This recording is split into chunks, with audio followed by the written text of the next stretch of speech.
அஸ்ஸலாமு அலைக்கும் வரஹ்மத்துல்லாஹி வபரகாத்துஹு. அல்லாவை இந்த உலகத்தில் பார்க்க முடியுமான்னு சொல்லி பார்த்துக்கிட்டோம்னா அல்லாவை இந்த உலகத்தில் பார்க்க முடியாது.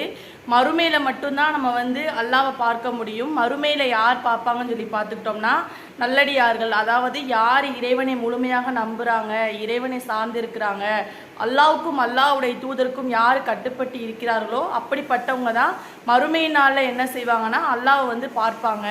அல்லாஹு ரப்புல் ஆலமீன் திருமறை குர்ஆன்ல சொல்றா, வலா துதிரிக்குல் அபுஸ்வார வகுவ யுதிரிக்குல் அபுஸ்வார வகுவ லத்தீஃபுல் ஹபீர்.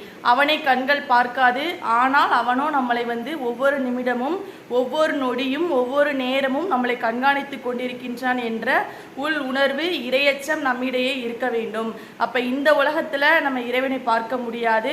மறுமை நாளில் நல்லடியார்கள் மட்டும் என்ன செய்வாங்கன்னா தம்முடைய இறைவனை முழு பௌர்ணமி சந்திரனை எப்படி நம்ம பார்ப்போமோ அதே போன்று நல்லடியார்கள் பார்ப்பார்கள். அஸ்ஸலாமு அலைக்கும் வரஹ்மத்துல்லாஹி வபரகாத்துஹு.